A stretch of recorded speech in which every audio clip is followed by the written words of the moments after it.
평의 효율향상 PD 이윤빈입니다. 반갑습니다.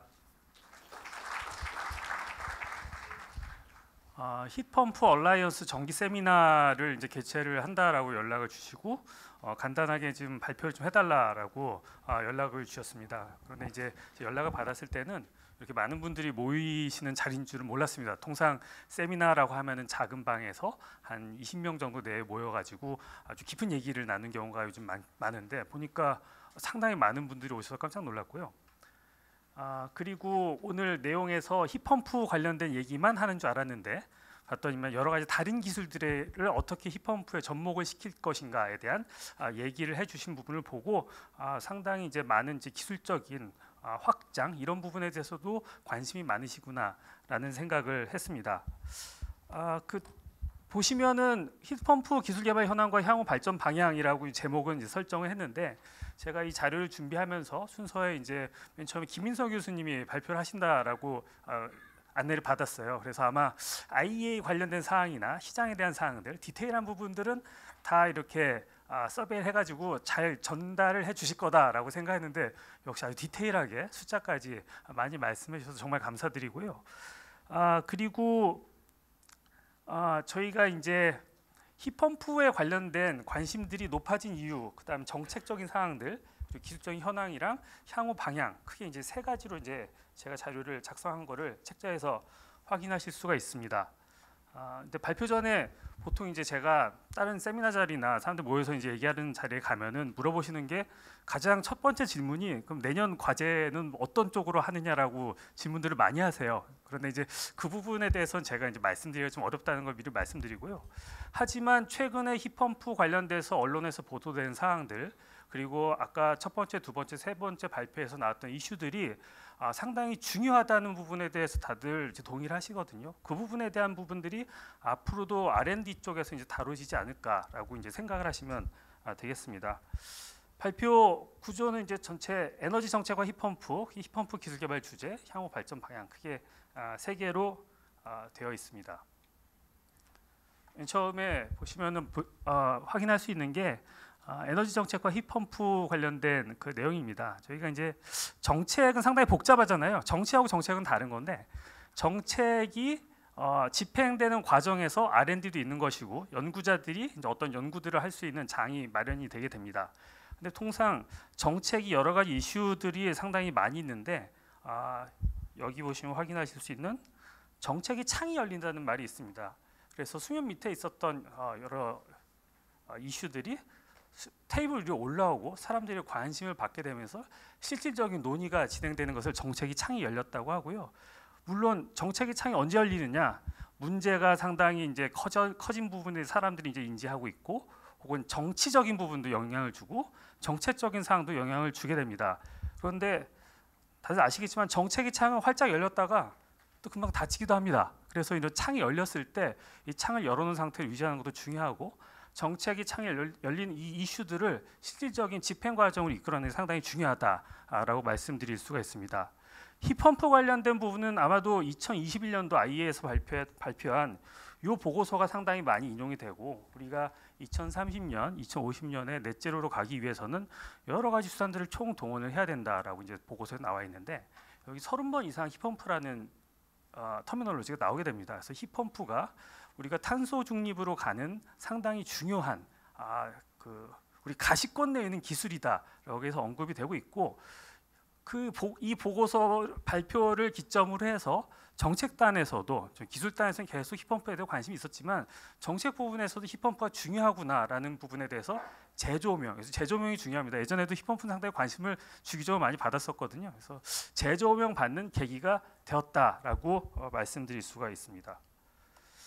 그리고 전체 정책에서 에너지 정책으로 좁혀서 보면은 최근에 에너지 정책은 그 과거 어느 때보다도 상당히 복잡하고 그러면서 국가적으로 중요한 정책으로 떠올랐다라고 말씀드릴 수가 있습니다. 그 세 가지 정도로 나눠볼 수 있는데요. 첫 번째가 많이들 얘기하시는 탄소 중립이 되겠죠. 한 200여 개 가까운 국가들이 파리 협정에 이제 참여를 하게 되면서 이 탄소 중립이 그냥 어떤 담론으로 그치지 않고 실질적인 구체적인 액션 아이템으로 이제 연결이 되고 있는데 이게 환경에 대한 걱정을 이제 우려를 통해서 나왔던 탄소 중립의 이슈였는데 이게 경제, 통상, 안보 전반에 있어서 큰 영향을 미치고 있습니다. 그래서 미뤄둘 수가 없는 사항이 됐고요. 그러다 보니까 이게 글로벌 정책 아젠다로서 자리 잡은 상태에서 새로운 시장과 산업 생태계들이 매년 이제 생성된다라는 것을 볼 수 있습니다. 탄소 중립이라는 어떤 일종의 그 경제 활동에서 추가적인 비용 부담이 생긴 건데 그 비용을 최소화하기 위해서 기술적인 이슈들이 필요하고 그 기술적인 솔루션을 내놓는 분야들이 조명을 받게 되면서 기업도 크게 되고 그다음에 기업도 변화가 이루어진다라고 말씀드릴 수가 있습니다. 그리고 여기 그 슬라이드에 보시면은 매년 발생하는 이산화탄소량에 대한 부분 뭐 계속 증가는 하고 있죠. 그런데 경제 활동의 규모가 커지면은 온실가스 배출량은 늘어날 수밖에 없는데 경제 성장하면서도 온실가스를 덜 배출할 수 있는 게 이제 실현이 됐다는 것을 각종 통계에서 확인할 수 있기 때문에 사람들이 이게 가능한 것이구나라는 일종의 시그널을 줬다라고 말씀을 드릴 수가 있습니다. 그래서 탄소 중립과 더불어서 에너지 정책에서 상당히 중요한 게 작년에 이제 이슈가 됐었던 워낙 가격이 많이 오르다 보니까 안정적인 에너지 공급이 이게 보통 일이 아니구나라는 게 일반 국민들도 절감하게 되었습니다. 러시아와 우크라이나 사태로서 이제 촉발된 에너지 가격 급등이 상당히 컸었고 또 하나 에너지 공급으로 봤을 때는 에너지가 이제 중앙 집중적으로 해서 공급되는 에너지에서 분산형 에너지들이 이제 상당히 주목을 받게 되니까 이게 그 플럭추에이션이 있는 거죠. 변동성이 있는 상황에서 안정적으로 이제 전체 에너지 공급을 유지하는 상당히 어려운 문제들이 생겼는데 이게 서플라이 체인에서의 에너지 공급이 됐든 혹은 전력으로 대변된 개통 쪽에서의 어떤 에너지 공급이 됐든 안정적으로 에너지를 어떤 국민들이 경제 활동할 수 있게 하는 그런 고민은 상당히 중요하다. 이것이 에너지 정책에서 해결해야 될 중요한 아젠다구나라고 각 국가에서 이제 얘기를 하고 있습니다. 보시면은 이 차트 밑에 차트 왼쪽 그림이 GDP에서 에너지 비용 국가별로 에너지 비용이 되게 되는데 보면은 그 1970년대 있는 석유 파동 이후에 한 이렇게 높이 에너지 비용이 전체 국가 지출에서 늘어난 적이 없었거든요. 그러다 보니까 이제 현실의 문제가 된 거였고 그리고 올해는 작년보다 비용이 좀 완화가 됐지만 이런 에너지 가격의 급등이 언제라도 재현될 수 있다라는 위기감이 있는 건 사실입니다. 그래서 기술 개발이라든지 혹은 보급 정책이라든지 여러 가지 정책적인 조치를 통해서 대응이 필요하다라고 전체가 이제 저희가 동의하는 데는 큰 어려움이 없다라고 말씀을 드릴 수가 있습니다. 세 번째 사항이 뭐 다른 사항도 많이 있겠지만 디지털라이제이션이라고 얘기하는 기술 융합적인 관점이 되겠습니다. 이제 원래 에너지는 전체 분야에서 상당히 보수적이고 전통적인 분야이기 때문에 경제사회 변화에 상당히 먼 게 사실입니다.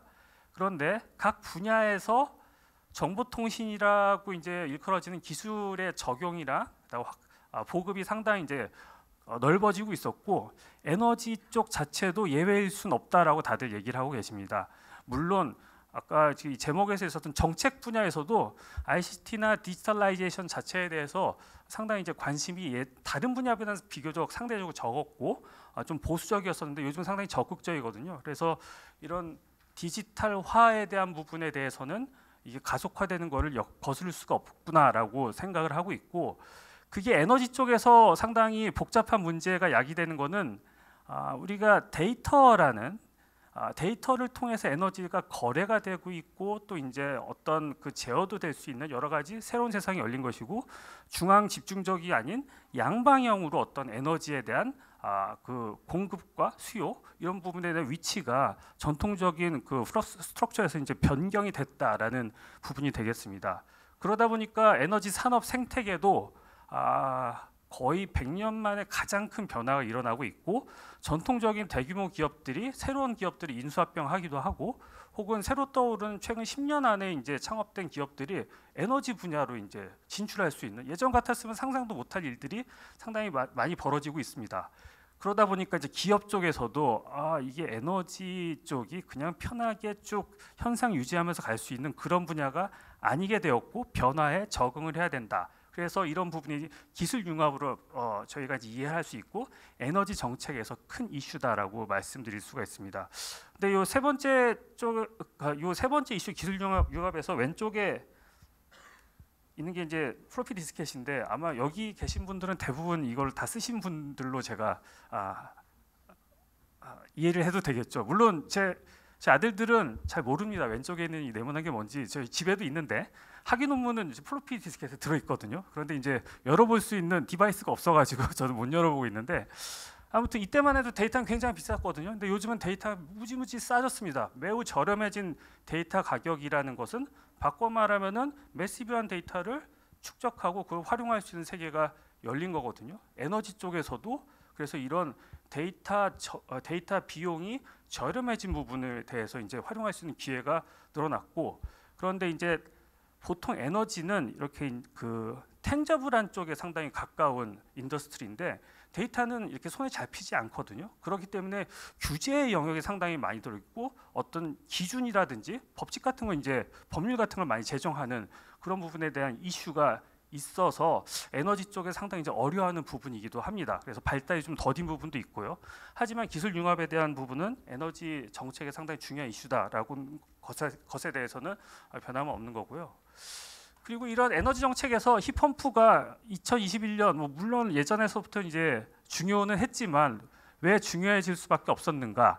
에너지라고 하면 열 에너지 2%밖에 안 된다고 말씀하셨는데 이게 전달 체계에 대해서 측정을 하다 보니까 이렇게 결과론적으로 이렇게 된 건데 결국에 에너지는 뜨겁고 차고 열 에너지 혹은 따끔한 그 전기 에너지 둘 중에 하나로 이제 저희가 활용을 하게 되죠.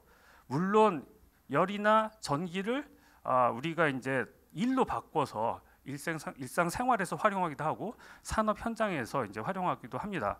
우리가 잘 알고 있는 이 실험에서 열과 일이 등가다라는 부분에 대해서 이제 실험적으로 밝혀지면서 여러 가지 수식도 나왔고 저희가 활용할 수 있는 여러 가지 공학적인 산식들이 도출돼서 이게 디바이스로 이제 구현이 된 게 되겠죠. 그런데 여기 보시면은 전기 에너지는 그 승합이라는 과정이 상당히 용이하고 그래서 전이차를 주면은 전기가 이제 흐르게 되면서 저희가 활용할 수 있는데 열 에너지는 온도차를 둬야지 저희가 일반적으로 활용할 수가 있습니다. 근데 온도를 높이고 낮추는 거는 상당히 이제 쉽지 않은 과정이고요.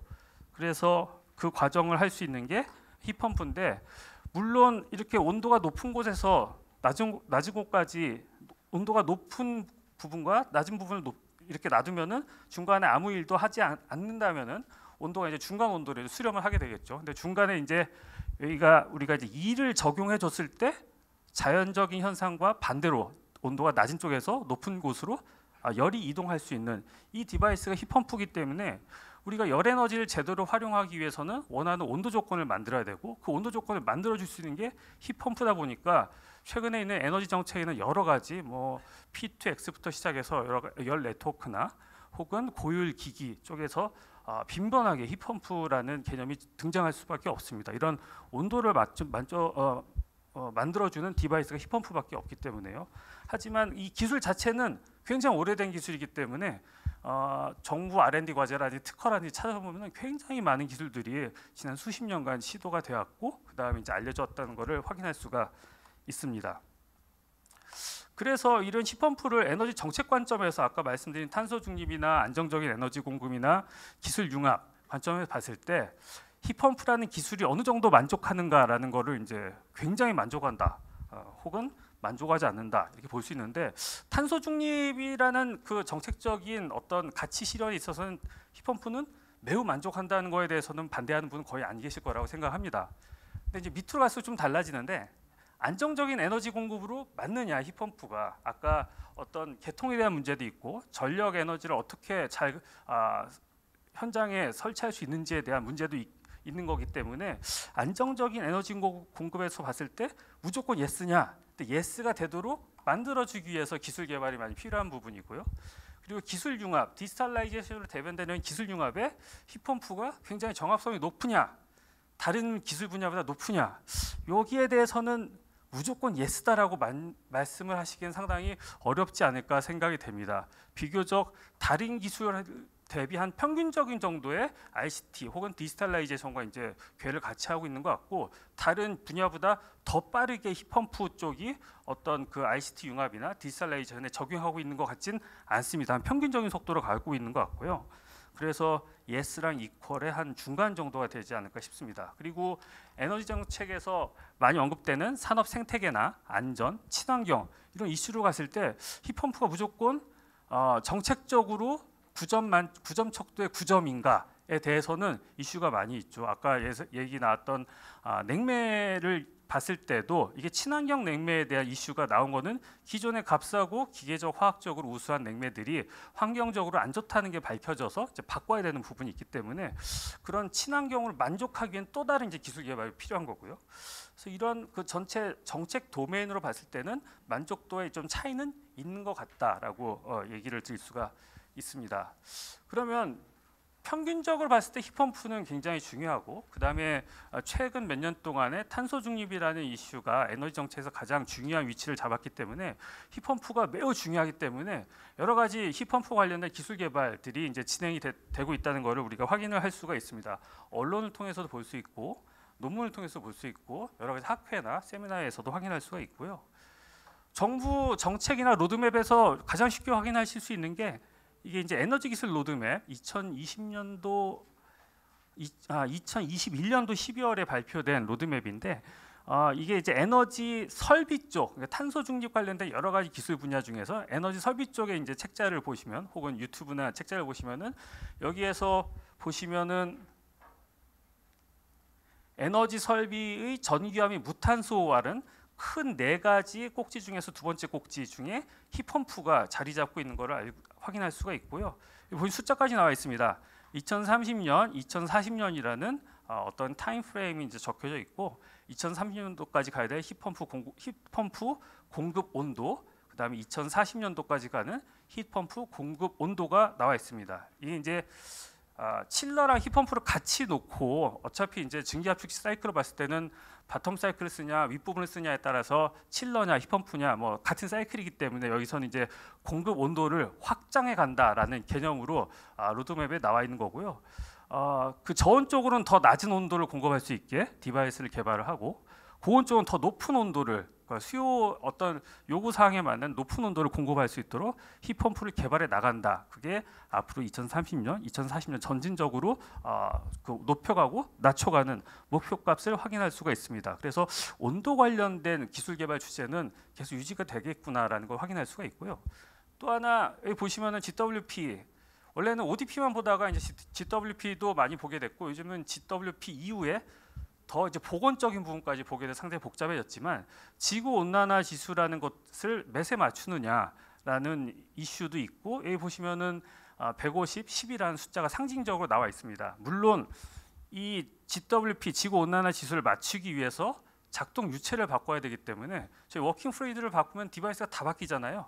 예전에 그 R22에서 407C로 넘어갈 때 407C는 삼성문 혼합냉매이기 때문에 다루기도 힘들고, 단 온도가 같기 때문에 디바이스상으로 설계, 그 고압 용기로 설계했을 때는 똑같기 때문에 407C가 좋았긴 했지만 결국에는 이제 410A가 더 10기압이나 더 올라가는 작동 위치지만 또 매력적인 점이 많기 때문에 넘어갔잖아요. 그래서 이런 요구 조건에 대한 사항들은 상당히 중요하고, 이걸 맞추기 위한 기술 개발이 가겠구나라는 것을 이 차트에서 확인하실 수가 있습니다.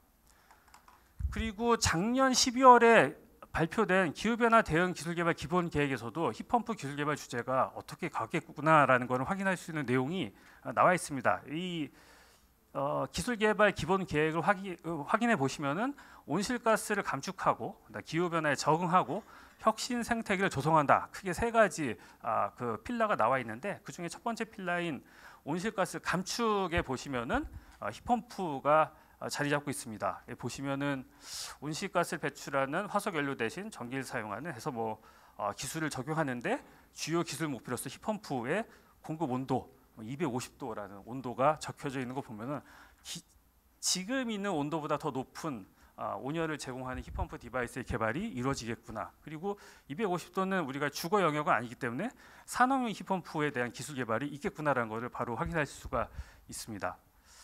그리고 한국뿐만이 아니고 IEA에서 최근에 힙펌프 관련된 보고서를 1년에 두 권, 세 권씩 이제 발표하고 있어서 정리된 사항들을 굉장히 잘 확인할 수가 있는 좋은 시대가 열렸고요. 작년 11월 달에 발표된 힙펌프의 미래라는 기술을 보시면은 아까 첫 번째 발표에서도 보신 차트잖아요. 힙펌프의 공급이 늘어나고 있다라는 부분이고, 보시면 IEA의 그 보고서는 금액 단위로 안 나오고 보통 대수 단위나 혹은 물리량으로 나오게 됩니다. 이게 국가별로 이제 환율이나 이게 상당히 환산이 어렵기 때문에 이렇게 나오는 부분도 있는데, 아무튼 힙펌프가 상당히 많이 공급되고 있다. 그리고 보시면은 유럽 시장만 국한해서 봤을 때 작년에 한 300만 대 가까이 보급이 됐거든요. 280 몇만 대 정도가 보급됐다고 하는데, 이게 아까 얘기한 6억 대라는 목표를 가기 위한 한 20년 정도 이렇게 보급하면 6억 대를 갈 수 있나요? 아니네요. 10배를 더 해야 되네요.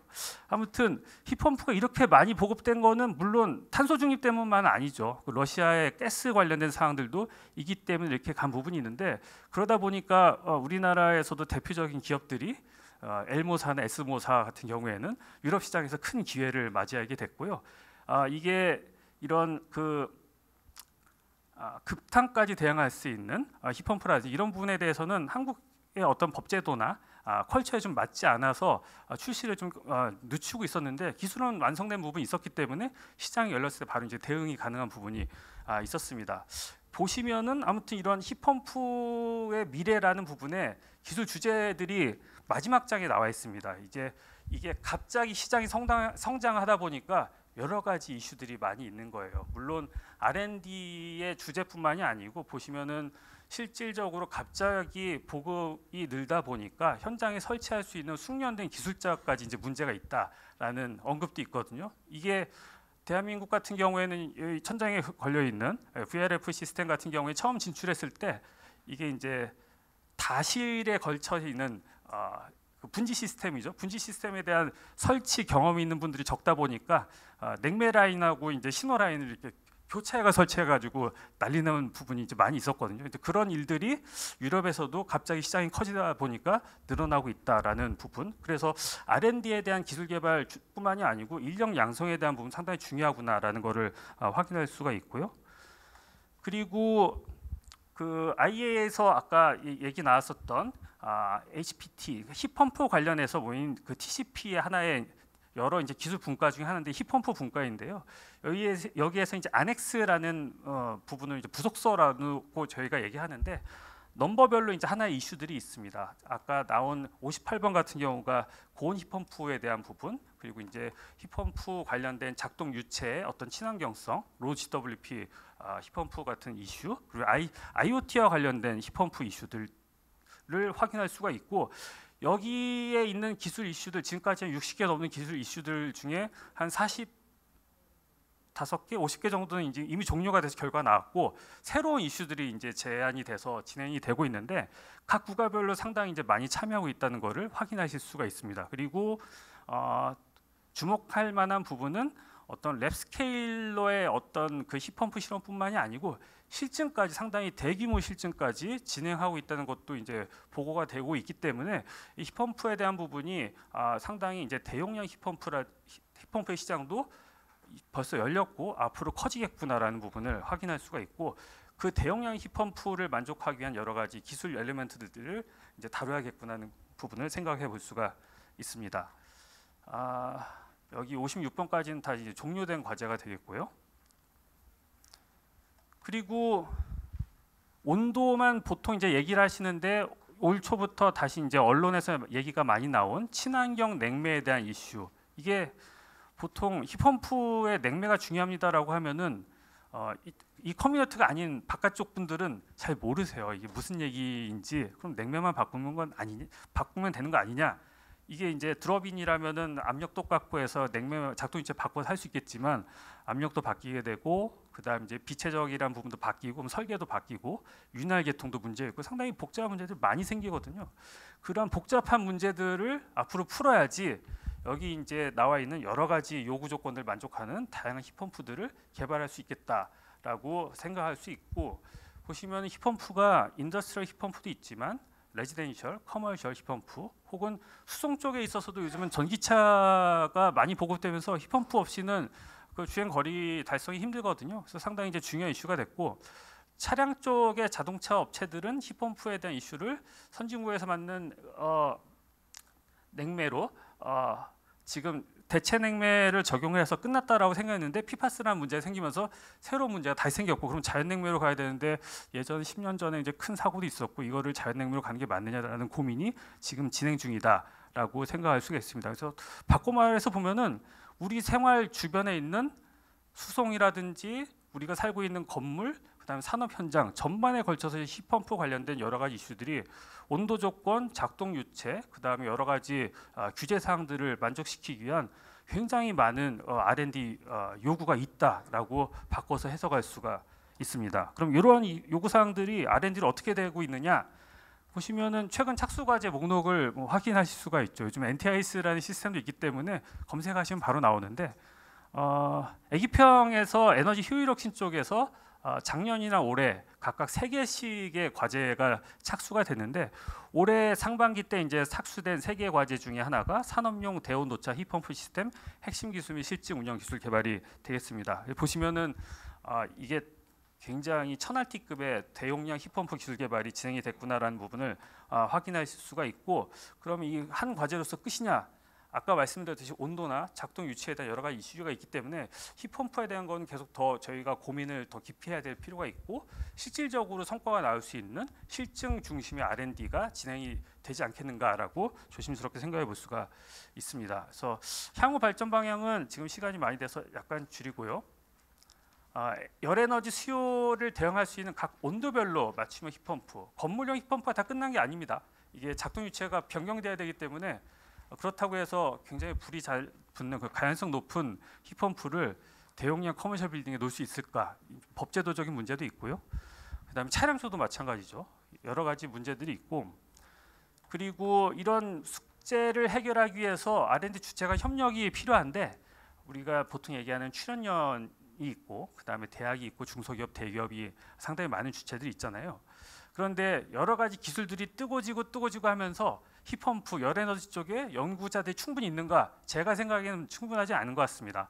일본이나 독일이랑 경쟁국 대비 한국의 연구층이 좀 얕아진 게 사실인 것 같고, 이걸 좀 더 보강해서 연구 인력들을 좀 잘 충원을 하는 게 필요하지 않을까 생각을 할 수가 있는데, 일단 이 차트에서 보시면은 출연연구소 같은 경우는 생기연, 애기연, 기계연 이렇게 3개 기관들이 기존의 과제도 많이 하셨고, 그 다음에 지금 새로 조직을 정비하면서도 히펌프에 이렇게 상당히 기여할 수 있는 조직들을 유지하고 있다는 걸 확인할 수가 있습니다. 그리고 대학도 전통적으로 박사과정들을 배출하는 대학들이 있고요. 그리고 중소기업이나 대기업, 대표적인 활동 기업들이 있다라고 볼 수 있는데, 일본이나 독일보다는 상당히 그냥 개수로만 봤을 때 상당히 녹록지 않은 상황이다라는 것을 확인할 수가 있고요. 그런데 숫자가 적다고 글로벌 시장에서 봐주는 건 아니잖아요. 그래서 상당히 쉽지 않은 상황이다라고 바꿔 생각해 볼 수가 있습니다. 일단 향후 발전 방향에 대해서 난제 겸 융합이라고 제가 적어놨는데, 작동 유체를 해결하기는 이슈가 아직도 답이 안 나온 것 같아서 고민이 많이 필요한 것 같고요. 그리고 두 번째가 매우 중요한데, 이게 세 번째 디지털화하고도 연관된 문제가 되겠습니다. 경제성이 확보되지 않으면 시장으로 갈 수가 없고, 그래서 어떤 경쟁 기술과의 상호 비교 자료가 상당히 많이 산출이 돼야 될 것 같은데, 지금 굉장히 시장이 커진 것 대비 이런 관련된 경쟁 기술과의 상호 비교 데이터들이 좀 많이 부족한 게 사실인 것 같고요. 그리고 물론 증기압축식 히펌프가 상당히 주목을 받고 있지만, 미활용 에너지 활용 확대를 위해서는 열원 기반 히펌프, 흡착식이나 흡수식 관련된 히펌프 R&D도 상당히 중요하거든요. 그 부분에 대한 것도 이제 고민이 필요하고, 그리고 아까 말씀드린 대학이나 기업, 그다음에 출연연의 어떤 지속적인 성장과 그 히펌프 관련 생태계가 지금 어느 정도 규모인지, 이거를 어느 정도까지 확대시켜 갈 수 있을지에 대한 고민을 좀 더 구체적으로 해야 될 시기가 지금 2023년 현대의 시점이 아닌가 싶습니다. 그리고 작동 유체가 바뀌다 보니까 기존에 이제 안정적인 작동 유체의 실험 실증, 어떤 인증 시설로 커버가 안 되는 부분이 있거든요. 이 부분까지 이제 같이 고민이 필요한 시점이 아닌가 싶습니다. 마지막 차트 같은 경우는 흐리게 제가 이제 표시해 놓은 이유가 확정적인 건 아니기 때문에 이렇게 표시해 놨습니다. 보시면은 공급 온도를 아래쪽으로도 확대하고 위로도 확대해 나가면서 용량은 대용량으로 가고, 그 다음에 이 주체를 학교, 연구소, 기업들을 어떻게 이제 협력을 통해서 누가 최선봉에 서서 각각의 어떤 기술 개발을 진행할 것인가에 대한 고민이 상당히 중요한 시점이다라고 생각을 하고 있습니다. 그리고 오늘 굉장히 많은 분들이 모이신 걸 봐서는 아마 이 고민에 대한 과정에 많은 분들이 참여하셔서 좀 더 구체적이고 저희 실행 가능한 계획이 나올 수 있지 않을까 싶습니다. 근데 이런 논의가 지속 가능하기 위해서는 우리가 데이터가 상당히 중요합니다. 그런데 일본이나 독일, 그러니까 유럽보다는 대한민국이 열에너지에 대한 데이터, 그다음 히펌프 같은 경우도 냉방기랑 난방기의 구분도 잘 안 되어 있는 이 현실을 봤을 때는 앞으로 빠른 시일 내에 좀 개선이 돼서 정책적으로 지원이 필요한 부분이 어느 부분이고, 그다음에 R&D를 집중적으로 어디를 순차적으로 해 나갈지에 대한 좀 더 이제 해상도 높은 제한이 있어야 되지 않을까 싶습니다. 제가 준비한 부분 여기까지고요.